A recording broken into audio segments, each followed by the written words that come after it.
Today at the National Press Club, Greens leader Adam Bandt. In the midst of the election campaign, Mr Bandt will detail his party's major priorities, including key policies on healthcare, climate action and tackling the cost of living. Adam Bandt with today's National Press Club address.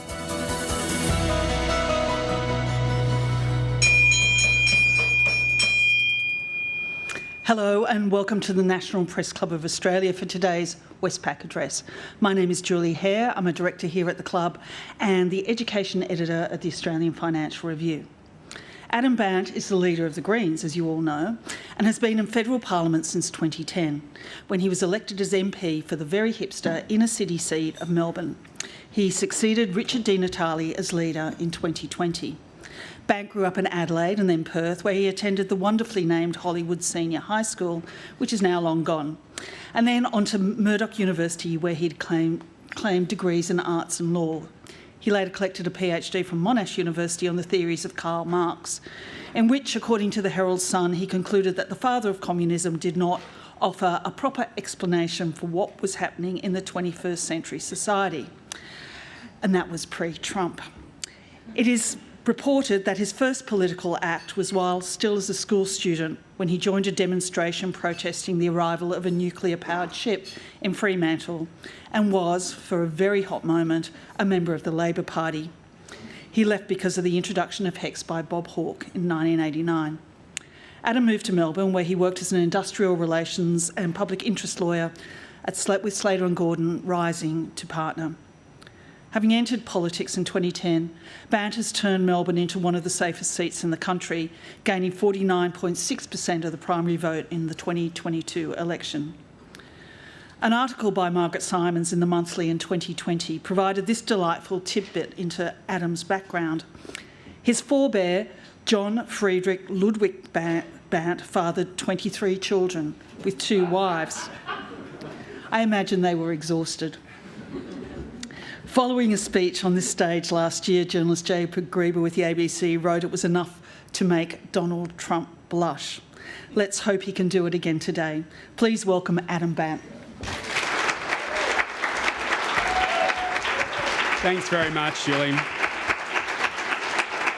I want to begin by acknowledging the traditional owners of the land on which we meet and pay respects to elders past and present of the Ngunnawal people, and acknowledge any First Nations people here today, including our incredible First Nations spokesperson, Senator Dorinda Cox.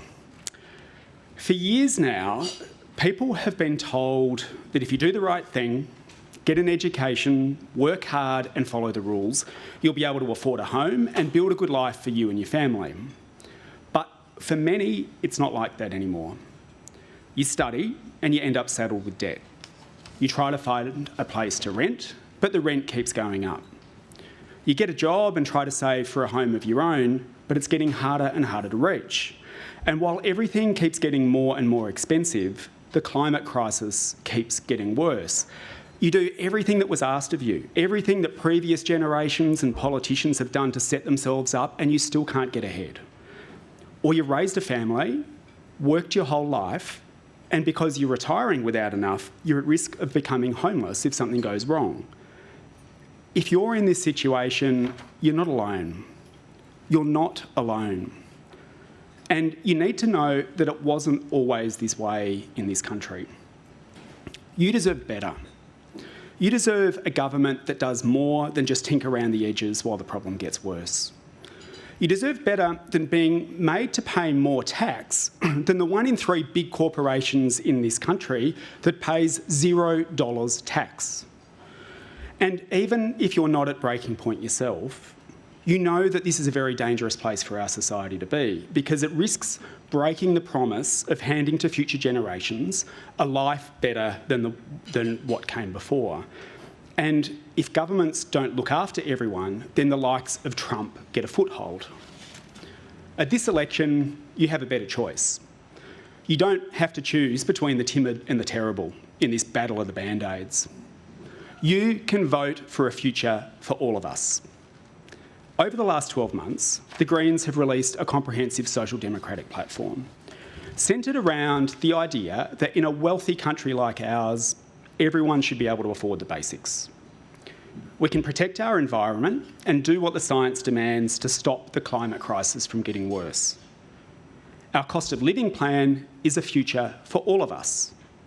It seeks to give people a better deal by restoring people's economic rights to a secure job with fair pay that covers food, a home, and allows you to spend time doing what you care about.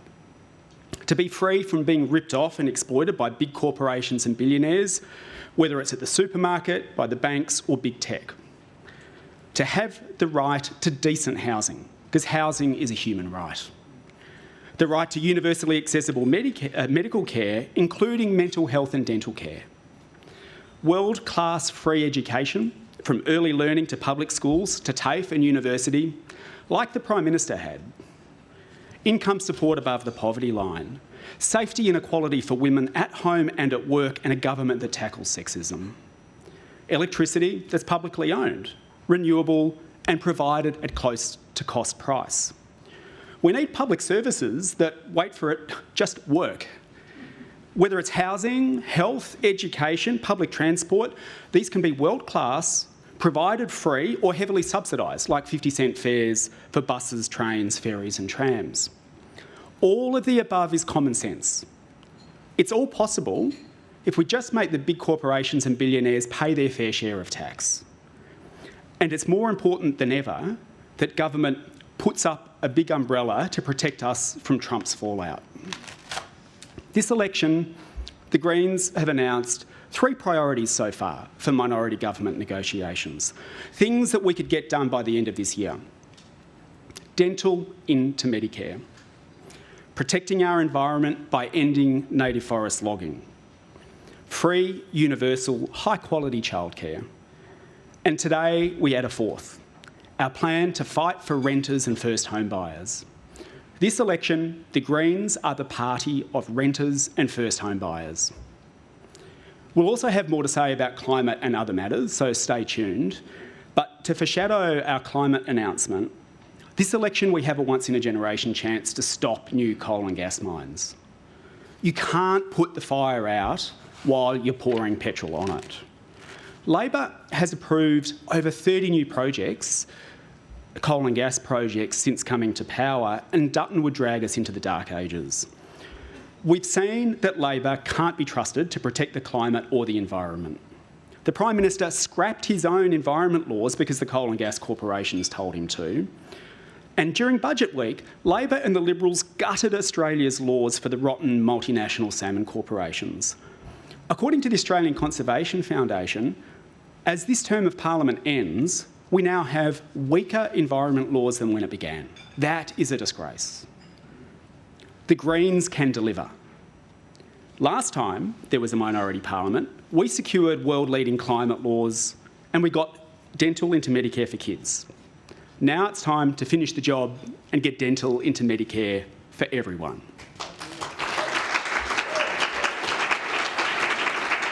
Now, under Labor and the Liberals, you pay more tax than many big corporations. In 2021, ExxonMobil paid no income tax on $15.5 billion in revenue. In the same year, Woodside brought in $6.7 billion in revenue and paid no tax. Right now, 1 in 3 big corporations pay no tax. Under the Greens plan, that changes. Unlike Labor and Liberal, the Greens think it's wrong that a nurse pays more tax than a multinational corporation.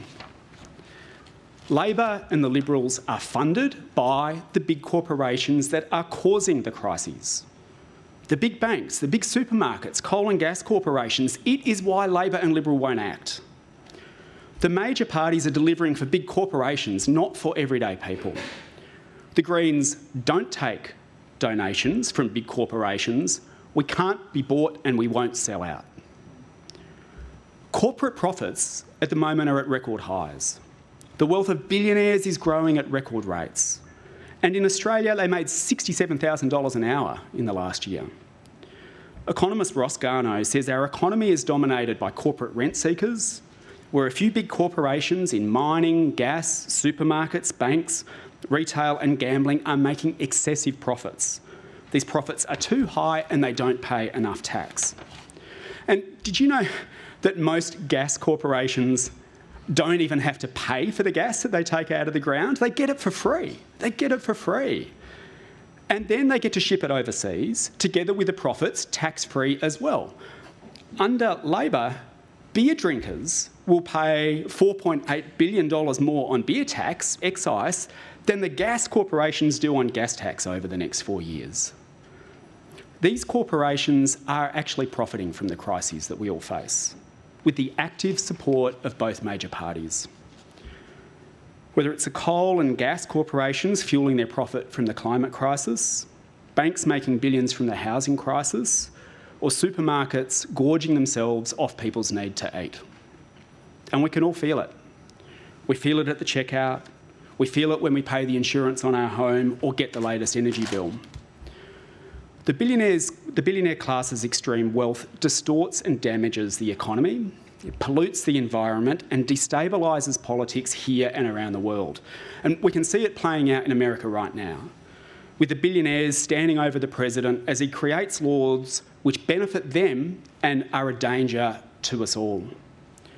We must stop Peter Dutton bringing Trumpian politics to Australia, just as we must stop Anthony Albanese bringing Trump himself here.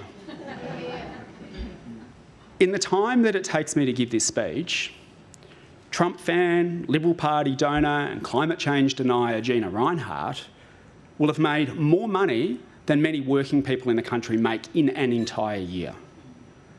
Under our billionaires' tax plan, the wealthiest 150 billionaires would pay an annual 10% tax on their entire wealth. We would introduce a 10% limit on capital flight within a year to stop them moving their capital offshore. And just on this measure alone, we could raise $50 billion over the next decade. We also need to tax the excessive profits of the big corporations. The 500 biggest corporations in Australia made almost $100 billion in super profits during COVID. And as the economists point out, excessive profiteering is still happening today. The Greens will introduce a 40% excess profit tax on corporations with more than $100 million in turnover in Australia. And as we deal with the fallout from Trump and global challenges, I want to point out that this would apply to less than 0.1% of the corporations who operate here. Not small businesses, not medium businesses, and not even all the profits of big business. Just the super profits, the excessive profits. Excessive profits that history shows that they continue to make even when times are tough for the rest of us. We will urgently tax the super profits of coal and gas corporations. It's common sense. Windfall taxes or super profit taxes are mainstream stuff. Countries like the UK have imposed super profits taxes on oil and gas, and 22 countries in the EU have imposed super profit taxes on energy corporations. Countries like Italy, Spain and the Czech Republic have applied them on banks. If they can do it, we can do it too. The Parliamentary Budget Office has said that all up, our big corporations tax will raise $514 billion over the next decade. The Greens will tax the billionaires and big corporations so that you can get your teeth fixed.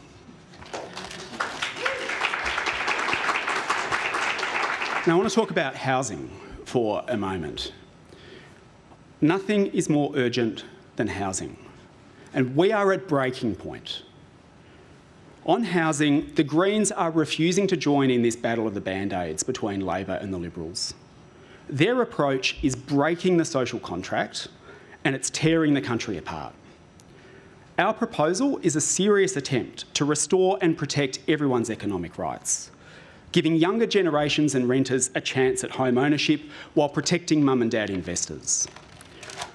Former Treasury Secretary Ken Henry warned us that willful acts of bastardry from successive governments, including failing to fix capital gains tax to make housing more affordable, are robbing young people of their future. If we don't stop the bastards, house prices will get further and further out of reach. Rents will continue to keep rising, and there will be fewer and fewer genuinely affordable places to live. And in those tales of political bastardry that Ken Henry is talking about, perhaps the biggest bastard of them all was John Howard, former Liberal Prime Minister, who single-handedly put house prices out of reach of first home buyers with the capital gains tax discount in 1999. Before he did this, in the 1980s, the average house cost about 3 times the average income. Now it has more than doubled to 8 times the average income. Why did Howard's handout to wealthy property investors in 1999, fully backed now by both Anthony Albanese and Peter Dutton, smash first home buyers and stressed mortgage holders a quarter of a century later? Because when combined with negative gearing, the cost of housing increased rapidly. A wealthy property investor with a portfolio of other people's homes can turn up at an auction and push the price up so that it's out of reach of a renter looking to buy their first home. The investor can write rental losses off on tax while they own it, and then when they sell it, they get a tax break worth potentially hundreds of thousands of dollars from the government. How is that fair? How is that fair? Imagine being a renter armed with your life savings, rocking up to an auction knowing that the wealthy property investor next to you gets a big fat cheque from Anthony Albanese and Peter Dutton, schemes that these politicians themselves have benefited from, that lets them bid up the price out of reach of first home buyers. How is that fair? Now, over the next 10 years, there's $176 billion in tax handouts going to wealthy property investors.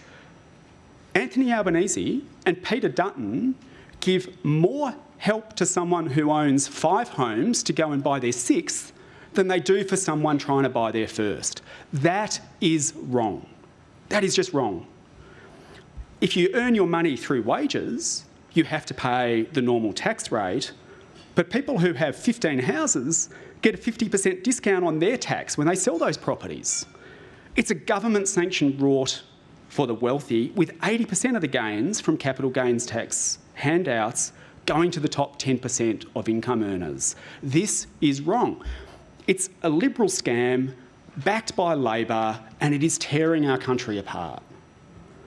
Negative gearing and the capital gains tax discount cost us more than $10 billion a year. This is more than the $8.4 billion that state and territory governments spend on public and community housing combined. This is wrong. I can announce today that the Greens will make reforming negative gearing and the capital gains tax discount a priority in the next Parliament, including when there's a minority government. This reform has always been urgent, but the threat of a Trump-fuelled attack on Australian renters and first home buyers in the next few months now makes this a matter of housing life and death. Welcome interest rate cuts are on the cards, thankfully, but they will also be a magnet for property speculators unless we change these warped incentives now.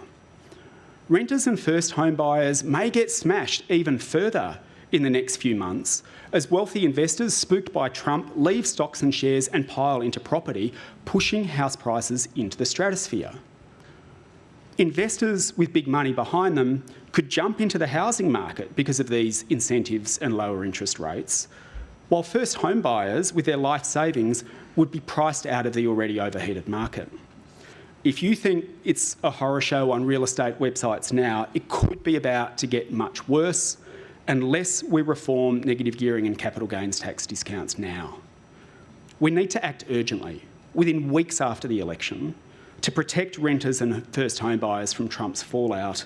Otherwise, the door may be slammed shut forever. The Greens' plan would see negative gearing and the capital gains tax discount scrapped for wealthy property investors, but preserved for what are often called mum and dad investors, with one investment property. John Howard left us a time bomb. It needs to be diffused. But we have to do it in a way which recognises that there are huge numbers of people who are using this scheme to look after their retirement, people who've made plans for their future based on the levers available to them. These people aren't billionaires or wealthy property investors. It's not their fault that the system is so broken. Mum and dad investors aren't out to screw the system, but just to look after their future. And they make up more than 2/3 of the people who use negative gearing. We will protect these existing mum and dad investors by grandfathering negative gearing and capital gains tax for people with one investment property. That remains for them forever.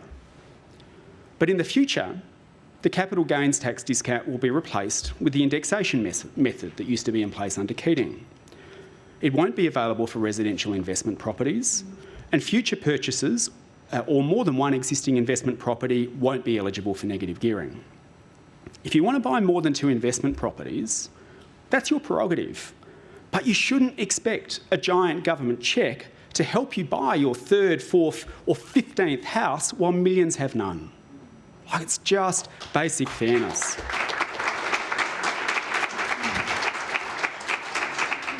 And this will make a difference. This will make a difference. The data that we're releasing today shows that just these changes to negative gearing and capital gains tax concessions could lead to more than 850,000 people living in their own home. The Liberals blame migrants for a problem that they didn't cause, while Labor tinkers around the edges. The Greens will make the changes needed to fix the housing crisis. To drive down rents and make sure everyone can buy a first home, we also need government to build lots of homes that people can actually afford to rent and buy. It's worked before and it will work again. If the government built homes and rented or sold them at an affordable price, we could drive down rents and provide more people with a place to live. Making sure that everyone has an affordable home is the government's business. That's why we've launched a policy for a public property developer. It could build 610,000 new homes to rent or buy over the next decade. On average, around Australia, renters would save up to $16,600 a year, while first home buyers could save up to $249,000 compared to the private market. We know this plan is possible because it's what the government did after World War II. In 1945, the government directly built 26% of all homes nationally. The Prime Minister grew up in public housing because government used to build them. Now Labor's knocking them down and the Liberals don't care at all. Our public property developer is weighted towards rentals. If we flood the market with low-cost, good-quality rentals, it will drive down rents in the private sector too. Surely even Labor and the Liberals can agree with this basic rule of supply and demand. We also need to regulate rents like we regulate other essential services. Since the start of the pandemic, rents have increased by 49%, much more than wages and incomes. Unlimited rent increases should be illegal. Landlords cannot be allowed to raise the rent by whatever number they want. There has to be limits. Rents don't fall when mortgage rates fall. Labor claims they can't do it, but they got the states and territories together to cap and regulate power prices, and they can do it with rents as well. And today I'm releasing new data which shows that if a rent freeze was released when we first announced it, the average household would have saved $6,318. In total, renters across the country would have saved $13.8 billion. So as the party of renters and first home buyers, the Greens have got a 3-point plan to fix the housing crisis. Get government to build homes that will save you $250,000 when you buy them and $320 a week when you rent them. Cap rent increases and make unlimited rent increases illegal. And level the playing field for first home buyers by winding back the billions in unfair tax handouts to wealthy property investors. We can build homes that people can afford. We can stop giving tax handouts to people who have 5 investment properties. These are tried and true methods done in this country before, and with a bit of vision, we can do them again. And excitingly, we are on the verge of making it happen because there are big seismic shifts at work this election. There are 7 million renters in this country. A third of the country rents, and renters and first home buyers now have a political voice in the Greens. This election, for the first time, those getting locked out, Gen Zs and millennials, will be the biggest voting bloc. With a minority government coming, the third of the country who rents and who are locked out of owning a home will finally get a seat at the table, even if they can't currently afford a roof over their head. This election, the Greens are fighting for renters and first home buyers. If you're worried about the cost of living, And housing, you are not alone, and we will fight for you. But real lasting reform needs everyone's support. If you're a Gen Z or millennial, you get it. The housing system is cooked and it's not in your favour. If you're saving and saving, we will fight for you. But if you're older, ask your kids who they're voting for. Vote for your kids and future generations so that they can enjoy the security of home ownership that you might have had. I have parents tell me that even though they may have personally benefited from some of these schemes, they can see now that the effect is unfair. And they support reform so that their kids will have a chance. This is the kind of country that the Greens believe in. And this election, there's a pathway to make it happen. You've basically got three choices. First choice is Dutton. Peter Dutton, like Donald Trump, built a career on punching down on those from different backgrounds. Like Trump, he's made fun of those impacted by the climate crisis while doing the bidding of the gas industry. Like Trump, he wants to reduce the public service, cut the ABC, cut NDIS, cut health, all while making ludicrous claims about the quality of teachers. If you want genuinely affordable housing, dental into Medicare, and to make big corporations and billionaires pay their fair share, we have to keep Dutton out. The second choice is Labor. A vote for Labor is a vote to tinker around the edges. The reality is, despite their application of Band-Aids, rents will be higher, housing will be more unaffordable, costs will rise, and there will be more coal and gas. Over 30 more coal and gas projects approved in this parliament alone. Fundamentally, Labor lacks the guts to tackle the source of all these problems. We can't keep voting for the same two parties and expecting a different result. There's a third option. Vote Greens. We will keep Dutton out and get Labor to act on the cost of living, housing and climate crises. With more Greens, we can put more pressure on Labor. Greens' pressure has already paid off. Greens' pressure secured an extra $3.5 billion for public and community housing, 6 times what the government was intending to spend. It led to 50-cent public transport in Queensland, pushed Labor to wipe 20% off student debt, adopt our policies of making price gouging illegal at the supermarket, making it free to see the GP, and the PM even materialised in a Greens held seat to announce he'd adopt our policy for help for household batteries. You can see that they're moving, and that's good, but it's not enough. More Greens means more pressure. Last time we were in minority government, we got dental into Medicare for kids and some of the world's strongest climate laws. And now experts and commentators are pointing towards minority parliament again. And of course, the Greens will remain in balance of power in the Senate. This is an exciting time. A once-in-a-generation chance to make government work for people, to restore and establish economic rights like housing, expand Medicare and make big corporations and billionaires pay their fair share. We can change the game from a battle of the Band-Aids to one of genuine vision, cooperation and change. Where renters and first home buyers are no longer ignored, where special treatment to coal and gas corporations is ended, where we fully wipe student debt, where public transport costs 50 cents and Medicare includes dental and mental health. So if you're worried about the cost of living and disappointed that Labor hasn't acted and you don't want Dutton, you're not alone. If you're worried about the housing crisis and you're sick of the tinkering around the edges and you want genuinely affordable options, you're not alone. If you're worried about the climate and the environment and you can see things getting worse, you're not alone. You're one of the millions of people across this country who knows that we can't keep voting for the same two parties and expecting a different result.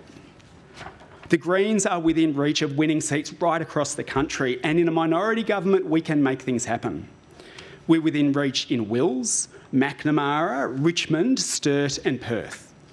We can combine our position in the lower house with the strongest team of senators that our party has ever had, where we currently hold the balance of power and continue to have a strong say. Together we are powerful. Together we can win these seats across the country, and together we can apply the pressure we need for change. With more Greens, as part of a strong crossbench, we can tackle the challenges that we face and create a future for everyone. We've shown we can deliver. We've done it before. And this election, we have a once-in-a-generation chance to create a country where everyone has the right to the basics: food, health and a home, a safe climate and a healthy environment, an economy which puts people before the profits of the obscenely wealthy and the excessively profitable. So this election, you have an opportunity for real change. If you're worried about the cost of living, climate and housing crisis, we can't keep voting for the same two parties and expecting a different result. If you want change, the first step is to vote for it. Vote One Greens.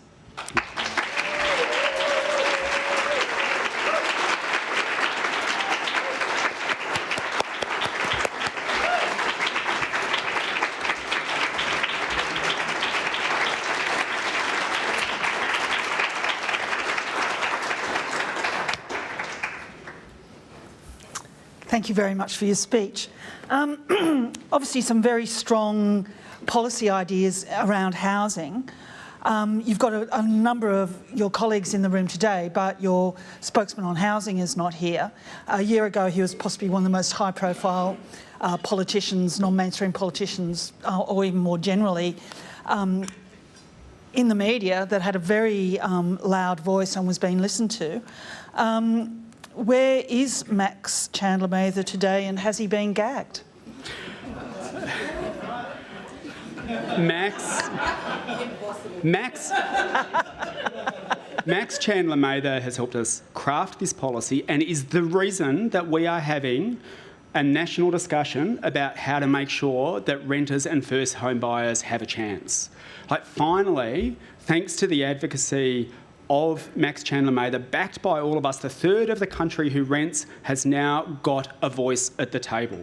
Now, we are campaigning right across the country, and we take nothing for granted in any of our seats, especially people who've been elected for the first time. And people are out busy campaigning, just as we saw Max Chandler-Mather, Elizabeth Watson-Brown and Stephen Bates during the course of the recent floods and threats in Brisbane, working side by side with their community to make sure they are prepared. I think people in Griffith know that Max is in their corner, and they know that the Greens are there to campaign and fight for them, and he has helped ensure that we are having a debate about housing and intergenerational fairness in this country in a way that no one else has. I thank him for helping us develop this policy that will protect mum and dad investors, but also ensure that renters and first home buyers have a chance.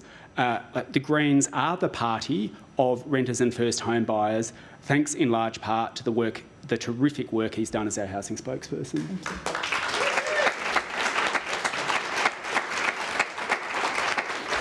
Our first question goes to Ron Misen from the Financial Review. G'day, Mr. Bandt. Thanks for your speech. At your campaign launch in 2022, you announced 7 policy priorities for when exercising the balance of power in the Senate during the current term: no new coal and gas, free childcare, dental and Medicare, etc. You weren't able to achieve the vast majority of those during this term of Parliament with balance of power in the Senate. What will you do differently in the next term of Parliament, either with that balance of power in the Senate or even with balance of power in the House of Representatives as well, to achieve the things that you say are going to be your priorities in the next term? Well, look, we've achieved a lot, and it's clear from this parliament already that Greens pressure works. Like $3.5 billion extra for public and community housing, money being spent now that was never on the table before. Ensuring that water flows to the Murray, like that's something that has been achieved. Getting the right to disconnect for workers so that people can clock off when they log off. Like there's all of that we've been able to achieve in this parliament in a majority government. Right? And we now see, as we head towards the election, Labor deciding to adopt our policies to make supermarket price gouging illegal after they voted against it in Parliament, but now are supporting it. We saw them adopt our plan to triple bulk billing incentive for GPs so that we can get a step closer to being able to see the GP for free. This is happening because there are Greens in Parliament.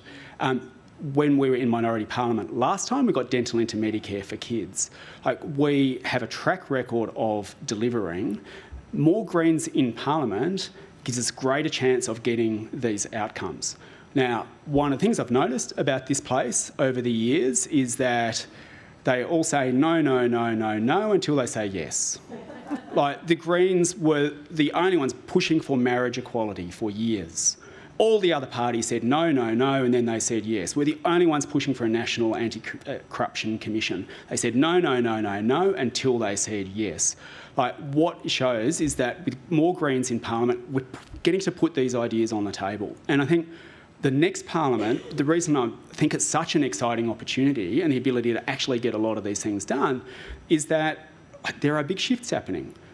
Like, the Prime Minister couldn't convince a third of the country to vote for him last time. Like, there's less than a third of the country voting for the government, a bit more than a third voting for the opposition, and about a third voting for someone else.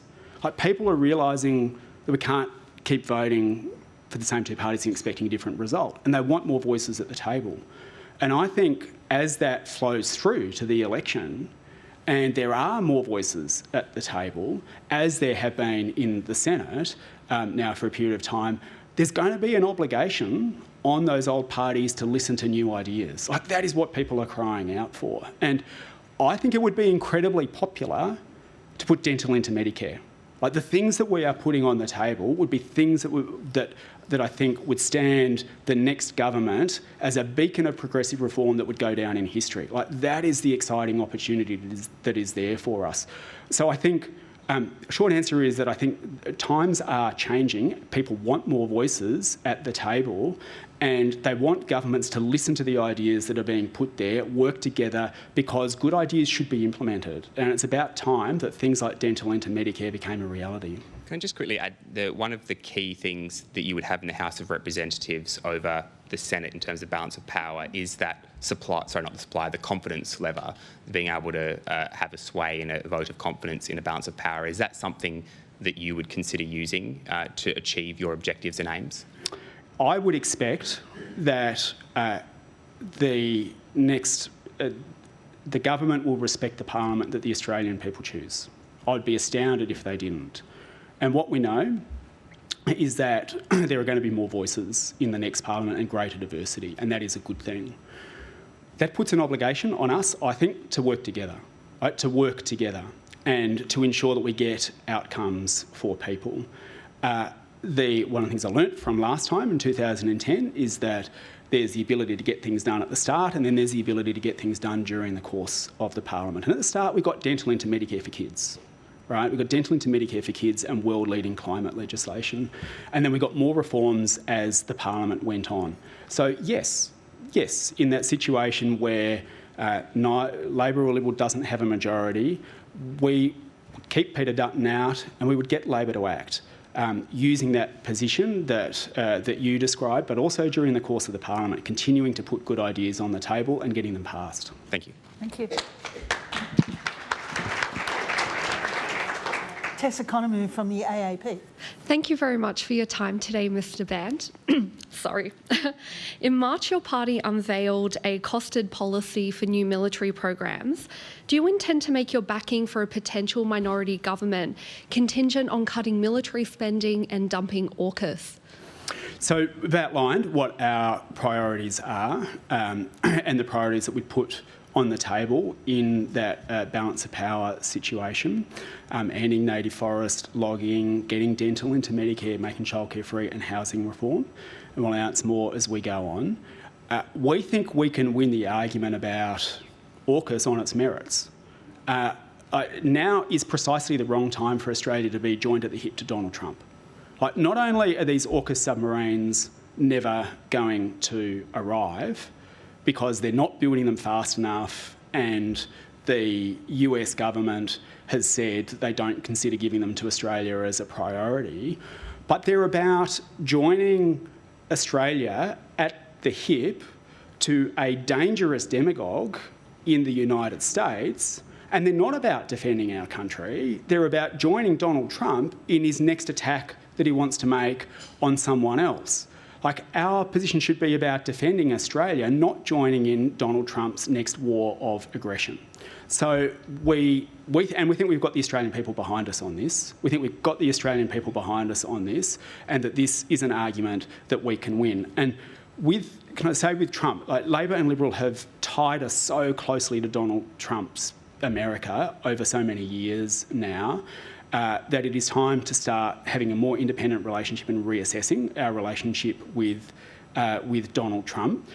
Like at the moment, I get that like a lot of people are really worried about what is coming out of the White House. There is a great deal of fear and apprehension. To paraphrase Beck Shaw, we're watching the world being burned down by powerful men. We just didn't know they would be such losers, right? And but seriously, like people are holding their loved ones close. Like people are flicking through news articles in their feeds because it is too distressing. People are thinking about their future, and my message would be: you're not alone. Like there are millions of us across this country right now who do not want Australia to go down the US route, right? Who want to detach ourselves from Donald Trump and to look after us in this country. And like Trump and the billionaires and those who back him, they will try to pick us off one by one, but they can't beat us all together. And there are millions of us. There are millions of us in this country at the moment who do not believe in what Donald Trump is doing and do not believe in what Peter Dutton is doing.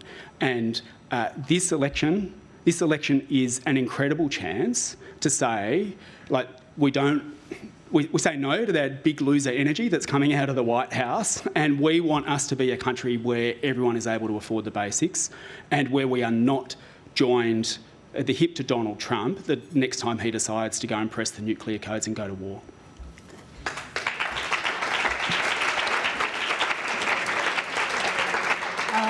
David Crowe, Sydney Morning Herald and Age.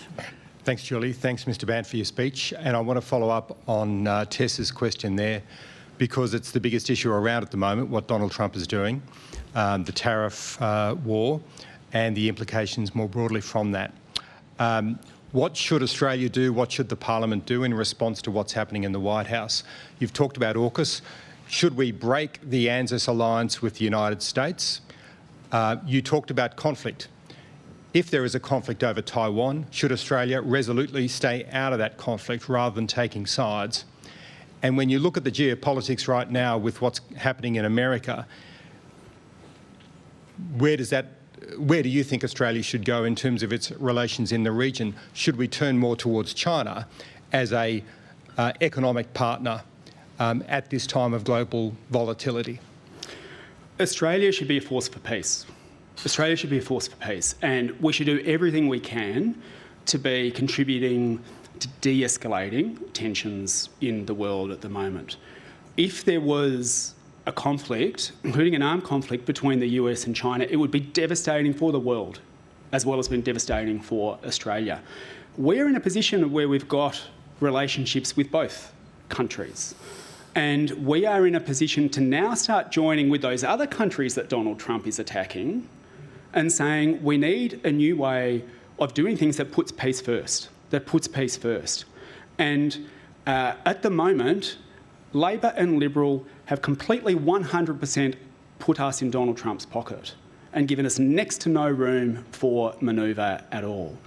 Economically, I mean, you mentioned a number of things there. Economically, like there are other countries now that are bearing the brunt of Trump's tariffs. We should be exploring and deepening relationships with them. Like he's doing this to a large part of the world, including people with whom we've got a lot in common. In Europe, for example, like there's some significant opportunities there for us. Likewise, on the security front, we have to get out of AUKUS, and on ANZUS that you mentioned, that is something we need to renegotiate. It is something we need to renegotiate because Australia has, I think, the not very proud history of following the United States into every war it has chosen to go into. And I don't think we should be signing up in advance to go off and join whatever war Donald Trump wants to fight next. Right? Like he's already made a number of claims about how he will use troops and so on. Like we should be putting our country first. And instead what we've got is Peter Dutton, who wants to bring Trump-style politics to Australia, and Anthony Albanese in the middle of all of this going out and inviting Trump to come to Australia. As if sucking up to these bullies is going to change the way they do things.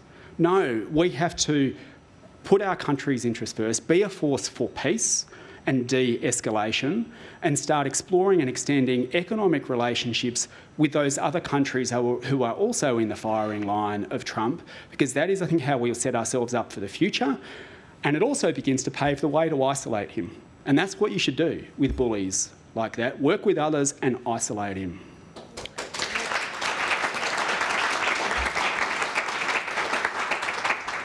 Thank you, Julie. Just quickly on China. The Greens have had issues with human rights in China in the past. Do you think those now should be secondary issues when we've got more in common with China against Donald Trump?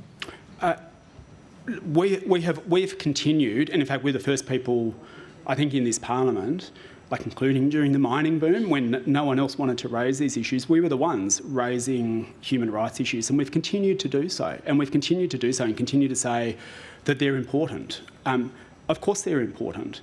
And so I don't agree with the suggestion about downgrading that you've said. They're important and we should continue to raise them.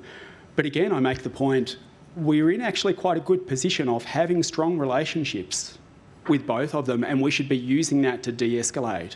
It's not about sweeping anything under the carpet. It's about saying, in this situation where Trump is a danger to everyone, government needs to, like one of the other questions you asked is what should government do? I think government needs to put up that umbrella across the country to ensure that we are protected from the Trump fallout. And I mentioned with housing that there's a real risk that we could see a spike in house prices unless the government gets in and acts quickly.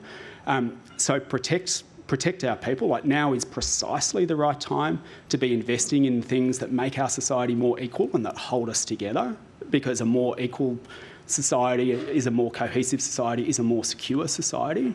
Like, that is how we avoid going down that US road. Thank you. Next questions. Sarah Ison from The Australian. Thank you for your speech, Mr. Bandt, and the reappearance of the big toothbrush. Sure, that was fun to fly over. I just would ask if you and your colleagues humour me for a moment. I just want to read out some comments about the Greens and yourself. I do ask you to humour me for just one moment. Adam Bandt just wants to make himself relevant. Adam Bandt has changed the way the Greens political party operate. They don't talk about the environment, they talk about some extreme agenda. They seek to divide. They are not serious players. Their economic policies are just crazy.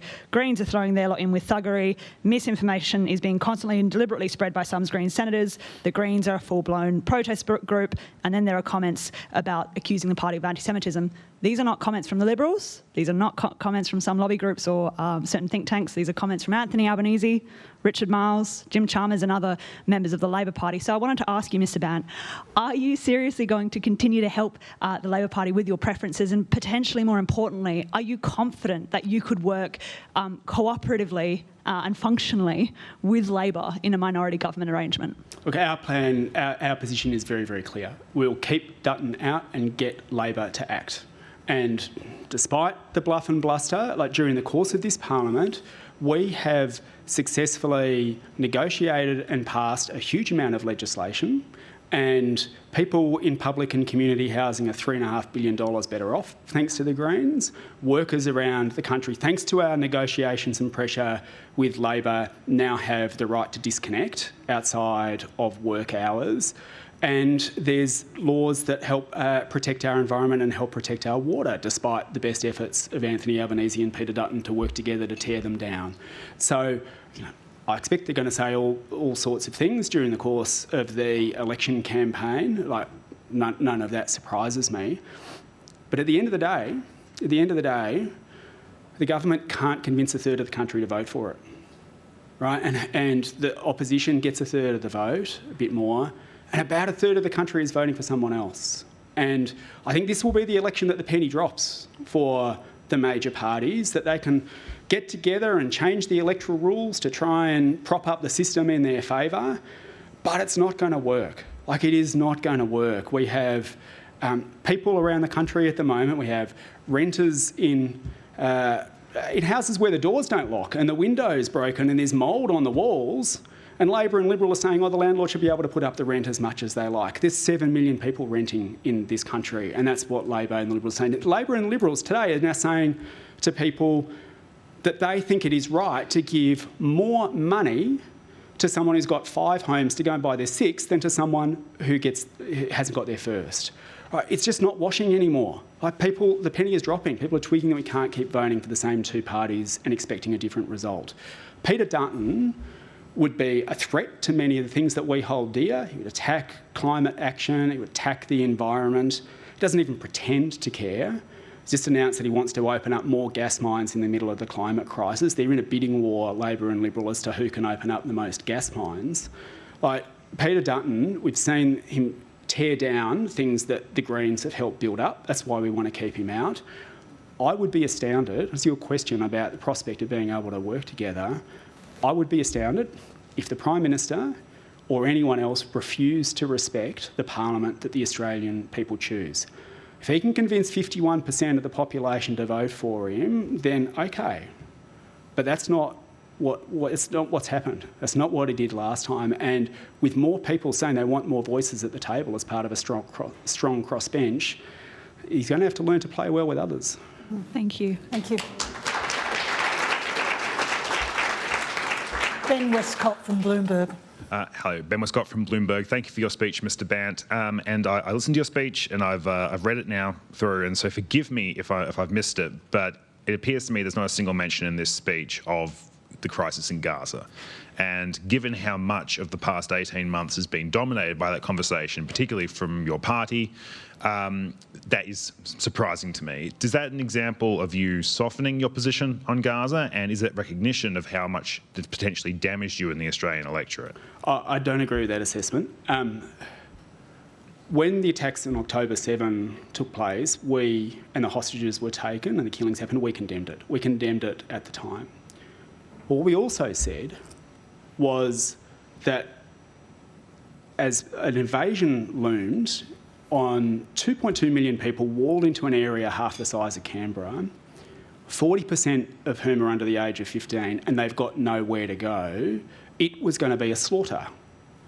And we said that could not be backed. And so we opposed in Parliament the Labor and the Liberal backing of that invasion when they brought their motion to Parliament. And it gives me absolutely no pleasure at all to see that in the year plus since then, tragically so many of the things that we warned about have come to pass. Like, you now have tens of thousands of children who have been killed by an army and who have been separated from their parents. The healthcare system has been destroyed. People's homes have been reduced to rubble. Amnesty International says there's a genocide occurring, okay? We've said that, but if you don't necessarily believe us, listen to Amnesty International. There are now international courts that have issued arrest warrants for the extremist Prime Minister Benjamin Netanyahu. We have just said from day one that the people of Palestine and the people of Israel are both entitled to live in a just and lasting peace and have their rights to self-determination recognised under international law. And we've said that that has to be premised on an ending of the occupation of Palestine, because that is the only way that there can be that just and lasting peace. Our position is grounded in humanity, it's grounded in international law, and what we've seen over the course of this year plus is slowly organisation after organisation coming and recognising the tragedy of what is happening. I suspect that at this election there are going to be many people who will be voting on the basis of the Australian government's backing of this invasion. There will be many people who are going to change their vote on that, because there are things that the Australian government could do that would actually make a difference. We did it when Russia invaded the Ukraine. We not only issued words of condemnation, but we took active steps to say this is wrong. Because the thing about a breach of international law is there's not some overriding police force that comes in and holds an extremist leader to account. It's up to other governments to do it. It's up to other governments to do it. And so many people have watched on with horror and saying that the Australian government has just done nothing. Every time a red line was crossed, they've done nothing. They've continued the two-way military trade They refused to even put the most basic of sanctions on someone who was subject to an arrest warrant from the International Court. So we're going to keep saying very, very strongly, like as we see now the ceasefire failing to hold and we see paramedics killed, we see more invasions, we see more deaths, we're going to keep saying the killing's got to stop. The killing has to stop.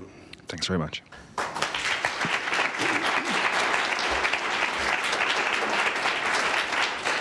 Alison Chow from the ABC.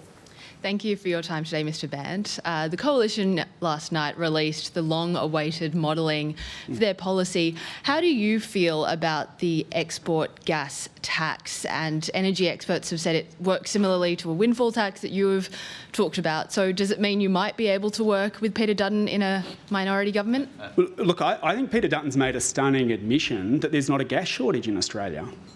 Like this is what people have been saying for a very long time. There is not a gas shortage in Australia. What's happening is that these big corporations are sending it off overseas, together with the profits tax-free and making billions of dollars along the way. And why I think this is a significant moment is that there is, I think now, a growing understanding that Australia is awash with gas, and there is no shortage.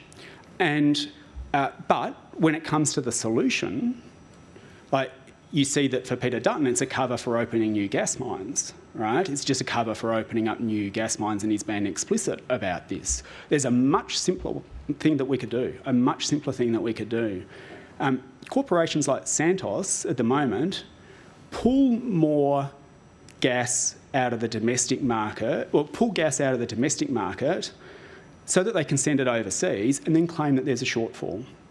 If we stop the big corporations from plundering the gas from Australian industry and households and said you can't do that just to send it off overseas to make profits off of it, we would have more than enough gas in Australia to help us through the transition as the gas use declines and we get to renewables backed by storage. And you wouldn't need to open up any new coal and gas mines. So a stunning admission of reality from Peter Dutton, which I don't always expect from him to acknowledge facts, but there you go. But again, as usual, his prescription is just to do what the gas industry wants and fast-track new coal and gas mines. And on that, no, I can't see us working together on that. Thank you. Our next question is from Dan Jervis-Barty from The Guardian. Dan Jervis-Barty from The Guardian. Thank you for your speech, Mr. Bandt. Anthony Albanese has said repeatedly and unequivocally that he won't be doing any deals with the Greens. Do you believe him? I would be astounded, as I said this before, I would be absolutely astounded if anyone in Parliament, including Anthony Albanese, refused to respect the will of the Australian people and respect the Parliament that they elected. Right? And during the course of this Parliament, we have seen Greens pressure work, and there have been negotiations, and they have borne results. And they have borne results that have delivered for people and have delivered for our environment. Now, in the coming minority parliament that the experts are predicting, people are going to have to talk to each other. I think it would be astounding if after the election, with a diversity of voices in Parliament, the Prime Minister or anyone else then said, oh, no, I'm not going to respect the result. and I'm not going to talk to anyone.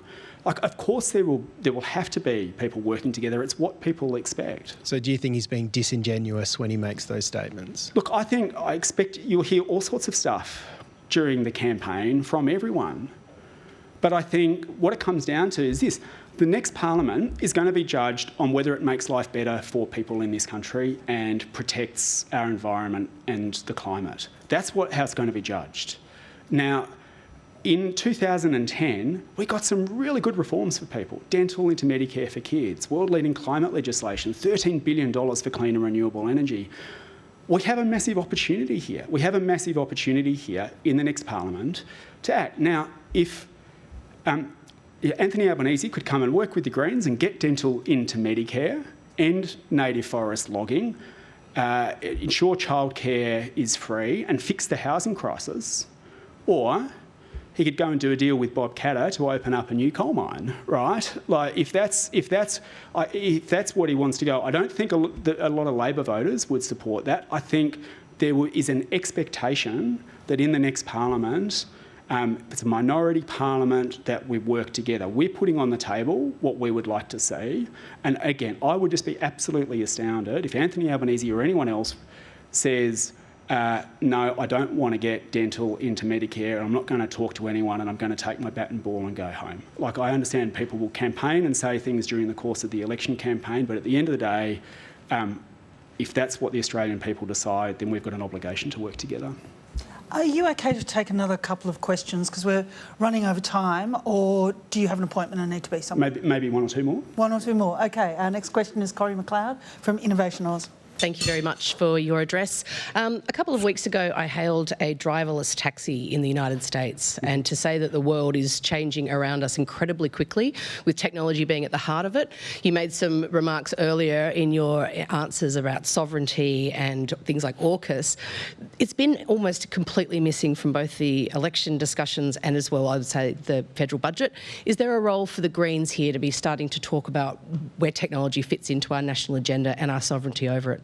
Yeah, if you've got time afterwards, I'd encourage you to go and have a chat with Senator David Shoebridge, who's been leading the push to ensure protection around digital rights, also that we start to look at what it would mean to properly regulate artificial intelligence, for example, and what that means for introduction into our society. It's in our platform, in the Greens opening charter, to the words acknowledging that we're facing massive crises, but we've got the technological solutions available to fix them. Like, we know that we've got solar, we've got wind, we have all of the solutions available to us, and in fact, many of them are growing, as you say, at a rate of knots. The question is whether we harness those forces for good or not. And at the moment, as you say, one of the things that's a concern for us is that the hands-off approach can lead to technology being concentrated in the hands of people like Elon Musk. And I would much rather that all of the amazing scientific and technological advances that we're witnessing be used to ensure that we stop the climate crisis, that everyone gets a roof over their head and everyone gets the healthcare that they need. Like, that's what we should be using it for, and that people might get a bit more time off work to spend with their family without having to lose any money in the process. Like, let's have a think about how we use it for that, rather than letting Elon Musk and the billionaires make a bit more money including off platforms that we know where they allow huge amounts of toxic behaviour to flourish. Thank you. Our penultimate question is Rania Yallop from Nicola Smith from The Nightly. I apologise. No problem. Hi, Nikki Smith from The Nightly. Thanks very much for your address. Back on the question of minority government, why do you think that you have such a strong hand to play, given that the balance of power, floating voters, are likely to shift more towards independents and not the Greens? And what are the circumstances under which the Greens would not guarantee confidence in supply to Labour in a minority government situation? What are your red lines? Look, the most recent election in Western Australia, we just saw huge swings to the Greens. We've gone from 1 to 4 seats over in West Australia, which is a terrific result. And Perth is one of the seats that we're campaigning in. And I think that makes Perth a seat to watch, with those huge swings that are happening towards the Greens. In the 2010 Parliament, there were independents involved there as well. Like, we understand the need to cooperate and to come up with an arrangement that forms stable, effective and progressive government. That's our preference. That's our preference, is to ensure that in the coming minority parliament, that it runs for the full 3 years and that we get stuff done. We get stuff done that makes people's lives better, and that we get some action on the climate and the environment. And we will go into any discussions with goodwill and with open mind. Because I think that's what people would expect. So I think we're saying, like, the more that we going to tell people that our platform is to make the big corporations and billionaires pay their fair share of tax so that you can get dental into Medicare and have free childcare, the more people like it. So what are the red lines? Well, we'll go into it. The red line is we won't support Peter Dutton, and we will go into any discussions with an open mind, but with a clear platform that we're going to put on the table. And that's what we're doing in advance of the election, is that we're letting people know that in this coming minority parliament, we're saying, if you vote for the Greens, here's what you're going to get. Like, you're going to get a party that is in your corner and that is trying to make the billionaires and big corporations pay their fair share of tax to fund things like getting dental into Medicare and free childcare, and to ensure that everyone's got a roof over their head. Are we going to be able to get it all in one set of negotiations at the start of the parliament? I don't know. But we've got to try. Like, nothing changes if nothing changes. And these ideas that we're putting on the table and these reforms that are going to make people's lives better, like, are not things that are being advanced by the two major parties. And like, if we want some of these changes, and you want to tackle the housing and rental crisis, then you've got to have Greens there, because otherwise it's going to be more of the same. Otherwise, it's just going to be more of the same. Okay, our final question, Rania Yallop, SBS. Thank you. Thank you. You've pushed for negative gearing to be scrapped entirely for a long time. Now you've got a more kind of, I guess, moderate proposal compared to that. Are you trying to be, like, move away from the image of being the party of activism? And are you concerned that some of your voter base is going to see you as too moderate now? Thanks for asking about the housing policy. I think that might be the first. Thank you. Like, this housing is now such a crucial issue, and what we are trying to do is chart a pathway to real change that we think could be achieved, that is something that's been advocated by a number of experts, that we know that even the Labor Party was considering changes to negative gearing under pressure from us during the course of the last year, right, during the housing debate. Like, even the Labor Party was looking at some of this. So what we're trying to do is put on the table something that we think that could be implemented by the end of the year. And we think it's more urgent now with the potential for interest rates cuts, fallout from Trump. I think, like, people want us to go to Parliament to put these ideas on the table, push, get as far as we can and get some real outcomes for people. And that's been the history of what we've been doing. I notice, like, that's the first time someone has made that characterisation. So, but like, I think because we're putting forward, but what we're putting forward, I think, is actually a common sense idea. Because when you ask people the basic question is this: like, do you think it is right that Labor and Liberal give more money to someone who's got 5 homes to go and buy their 6th than to someone who hasn't got there first? Most people would say that is wrong. Like, most people would say that is wrong. What we're saying is, how do we chart a way out of it? And I think people will respond well to this. And what we're trying to do is, I guess, build an understanding.